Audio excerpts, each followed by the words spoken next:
গত বুধবার 25শে মার্চ বিকেল 5:12 দিকে দৌলতদিয়ার এই 3 নম্বর ফেরিঘাটে সৌহার্দ্য পরিবহনের একটি যাত্রীবাহী বাস এখানে পদ্মা নদীতে প্রায় 60 ফিট গভীরতায় ডুবে যায়।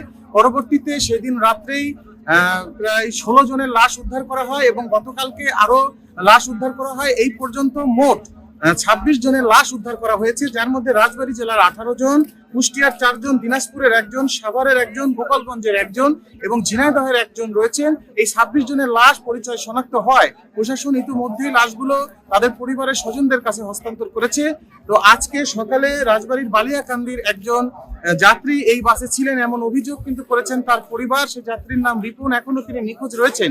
এই নিখোঁজ যাত্রীর সন্ধানে আজকে আবার পদ্মা নদীতে ডুবুরিরা অভিযান পরিচালনা করছেন।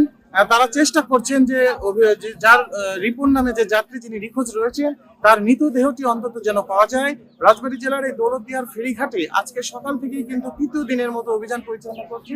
আমার পেছনে দেখতে পাচ্ছেন যে অনেক মানুষ কিন্তু এখানে উপস্থিত রয়েছেন এবং তারা এই উদ্ধার অভিযান দেখছেন। বাংলাদেশ নৌবাহিনী এবং ফায়ার সার্ভিস ও সিভিল ডিফেন্সের সদস্যরা এবং তাদের ডুবুরি সদস্যরা, দক্ষ ডুবুরিরা কিন্তু চেষ্টা করে যাচ্ছেন, আপ্রাণ চেষ্টা করে যাচ্ছেন যে নিখোঁজ যারা ব্যক্তির যে অভিযোগটি উঠেছে যে রিপুন নামে একজন যাত্রী নিখোঁজ রয়েছেন তার মৃতদেহটা অন্তত যাতে পাওয়া যায়। পাশাপাশি ঈদের ছুটি শেষে আজকেও কিন্তু শুক্রবার ছুটির দিন হলেও ঢাকামুখী যাত্রীরা দৌলতদিয়া ফেরিঘাট দিয়ে ঢাকায় রওনা দিয়েছেন।